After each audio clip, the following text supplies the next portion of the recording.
Bible says no man can tame the tongue, but we're going to see about that. And to start out tonight, I want to bring up our couple again, Dan and Marcy. You heard about them in session number 1 as their feelings faded. You saw them in session number 2 where Marcy came home and she was having trouble at work. And Dan didn't do a very good job of communicating until he took Dudley Bienvenue's marriage course, and then he did a better time the second time around. So now I'm going to have you watch them again interact, as this time it's the roles are kind of reversed, and Marcy's going to give Dan a hard time, and I want you to see if you can tell what Marcy does wrong. She's supposed to be taming her tongue, but she hadn't taken the Dudley Bienvenue marriage course yet, and she doesn't really do a very good job. So when they're done, I'm going to ask you, what didn't she do right? What did she do wrong in this scenario? And we're going to see if you can pick it out. Okay, here's Dan and Marcy. And I'm going to just tell you what's going on with them. Dan comes home from work after a hard day. He's been working late 3 nights a week for the last 4 nights, trying to adjust to a new and added responsibilities at his job. But you see, the problem is he made an agreement with Marcy, his wife, to only work late 2 nights. Marcy's frustrated by having to bear all the burden at home and take care of the kids. Here comes Dan. Boy, what a long day. You're late.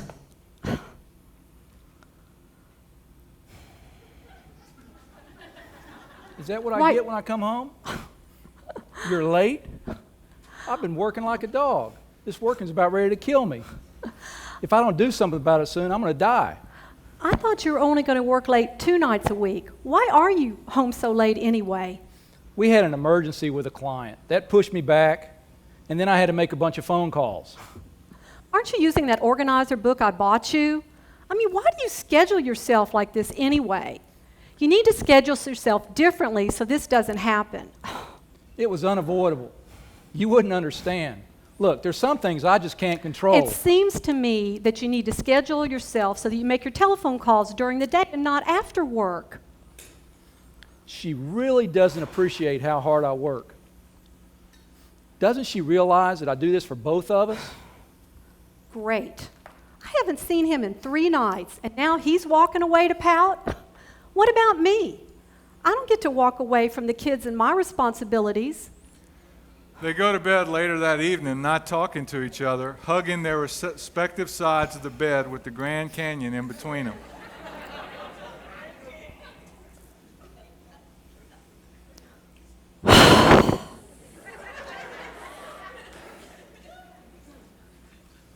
So what's wrong now?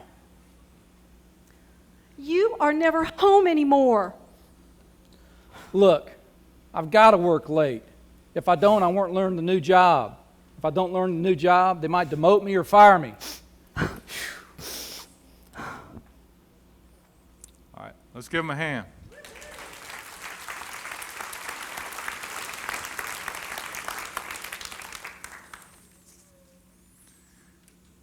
Has that ever happened to you? You ever get into bed at night and you're on your side and they're on their side? And you know, sometimes you kind of want to make up, but you're scared, and you kind of just touch them with your toe just to see if they're going to, put your hand on them gently, see if it gets slapped off. You ever had your hand slapped off? My wife and I had a bed for years. It was one of the beds we got. It was the first bed we ever got. It was a king-size bed. We financed it with all our furniture, paid on it for 8 years. And, over time, it wasn't that great of a bed. We thought it was great, but it started to sag in the middle. So we called it the reconciliation bed because you couldn't really get on your sides because you just rolled down into the middle, It kept forcing you to connect. So let me summarize what she did wrong. Y'all got most of them.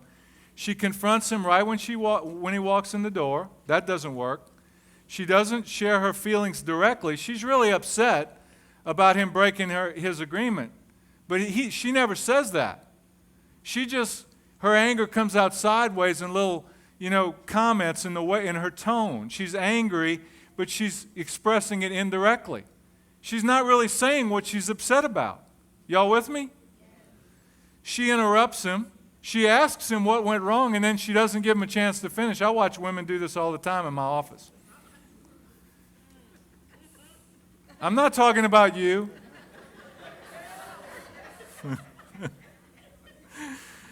She's trying to deal with a major upset when he's not prepared to listen.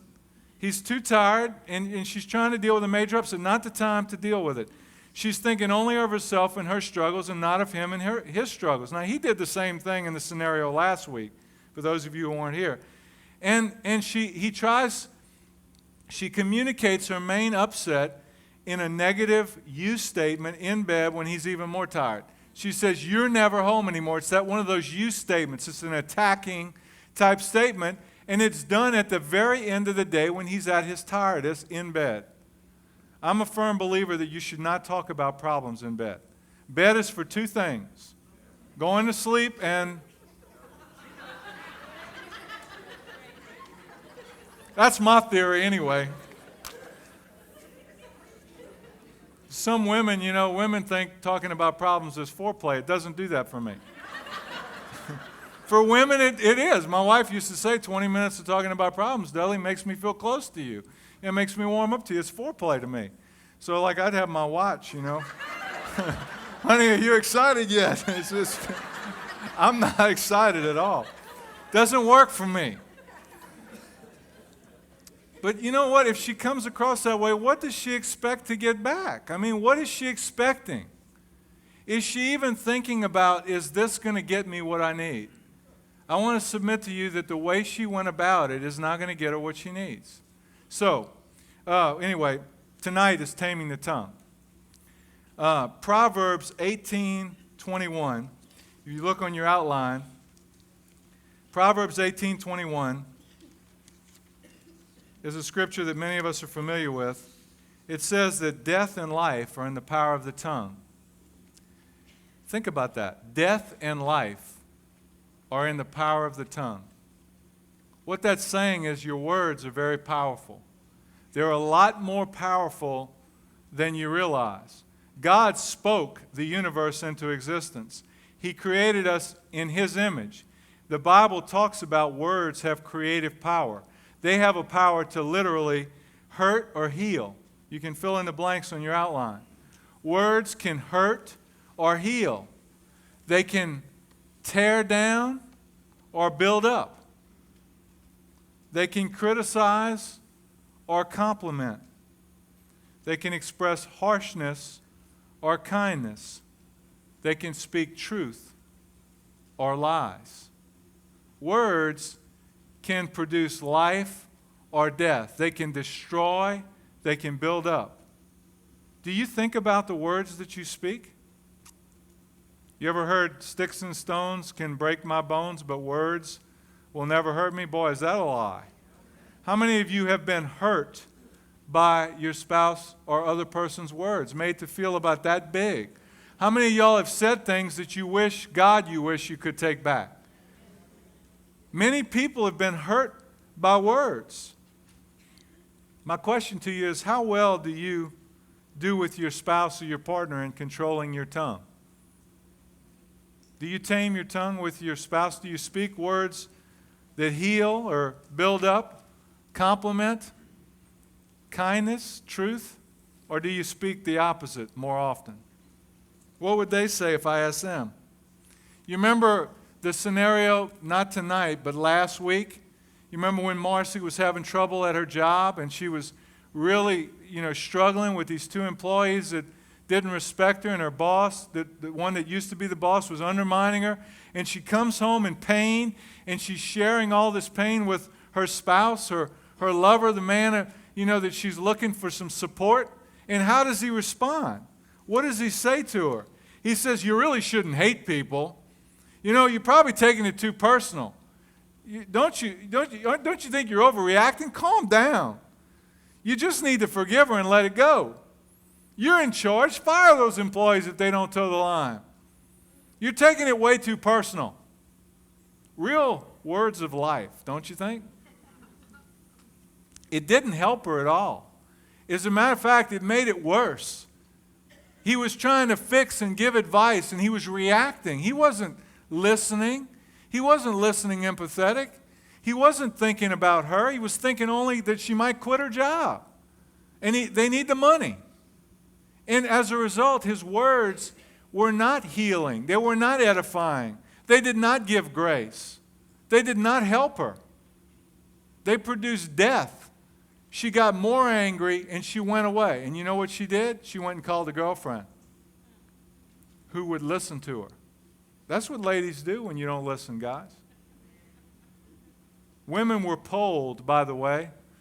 One of these national speakers and authors polled women to find out what makes women feel loved more than anything else. You know what it was? Being listened to, which is the thing that men have the most difficult time with. Because they want, to get to the point. They don't want to hear all the story. They can't deal with all the emotions. So they say something stupid or abrupt or harsh or blunt, and it makes their wives feel about like that. And Dan did that. Now Marcy just returned a favor.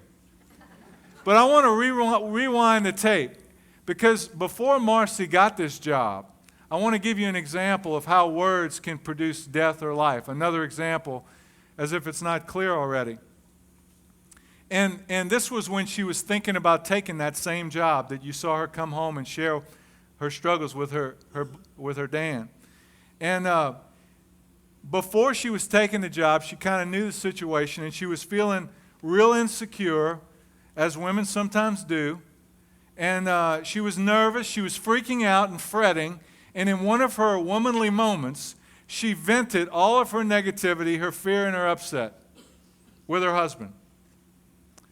Dan, before he took the marriage course, he doesn't respond. He gets upset. He reacts. He's thinking to himself while she's doing all this, here we go again. She's ruining it before she even gets started.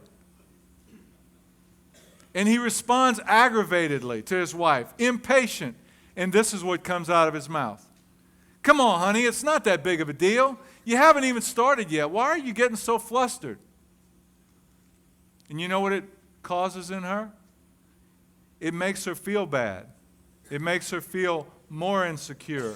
It makes her feel like she's really messed up, that she shouldn't be feeling this way. So you know what she does?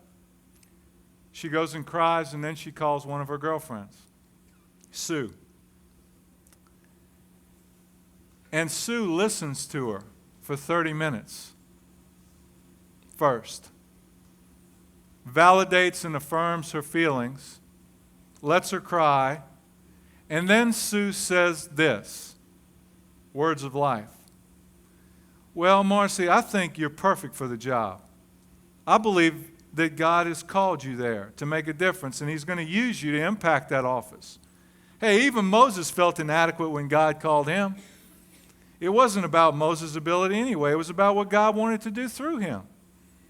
I admire you for being obedient to God in spite of your fear. You're going to do fine. Hey, let me know how it goes the first day, and let's touch base on a regular basis so that I can pray for you. Is that a little different than what Dan said? Dan's words made her feel more insecure, like something was wrong with her, that she was even worse than she felt. Whereas Sue's words points to and highlights God's call on her life, which makes her feel worthy, helps her low self-esteem. She helps her look to God, to rely on Him, that it's not about her. She compares her to Moses. She reassures her and encourages her, and then tells her that she'll be there for her, to pray for her, and she'll listen when she needs an ear. Words of life compared to words of death. Do you know that every day probably you have an opportunity to speak words of life versus words of death to your spouse and to your children? And you don't even realize it. You don't even realize how powerful your words could be, how edifying or empowering they could be, and you don't realize how harmful the negative words are that you speak, and you don't even think about it. And you don't have to speak the words. It can be your facial expression. Sometimes a look is more powerful than 1,000 words. So, Dan and Marcy took my marriage course. And Marcy learned some things about taming her tongue. And now I'm going to let you see how they do after they learned a few things. And this time Marcy's going to tame her tongue and practice some of the things that we're going to talk about. So here she is. You remember the scenario. Dan comes home from work after a hard day. He's been working late 3 nights a week for the last 4 weeks trying to adjust to his new and added job responsibilities. But he made an agreement with Marcy, his wife, to work only late 2 nights. Marcy's frustrated by having to bear all the burden at home, and she's been missing Dan. Here he comes. Boy, I am tired. I am really worn out. You must be so tired after working such a long day. I mean, you've been at it for 14 hours. I really need to quit working like this. Working 3 nights a week late is killing me. Well, 3 nights is a lot. Yeah, I know. I'm not really sure what to do about it. You know, I've got to learn this new job, and I don't like being at the office as much as I am, and I don't like being away from you and the kids. Something's got to give. I'm not sure what it is. I am so sorry you have to work so hard, honey. I mean, I know you're going to figure it out. I mean, is there anything I can do for you or anything I can get for you? No. I think I just need to relax a little bit. Thanks for asking, though. Okay. By the way, how was your day? Oh, it had its ups and downs. And Marcy continues to share how her day went. Then, later that evening, before they get too tired, timing is everything.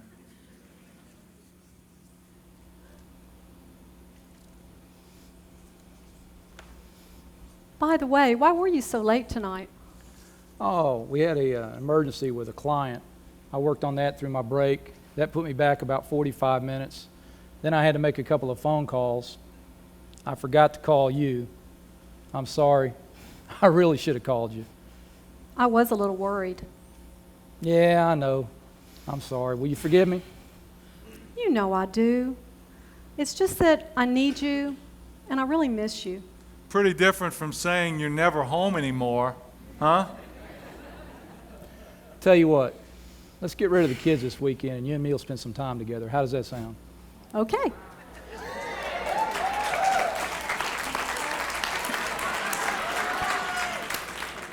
I know I need to readjust my schedule. I don't know how I'm going to do it, but I'm going to readjust it. I miss you, honey. And they have a very romantic evening. Thank y'all. Let's give them a hand.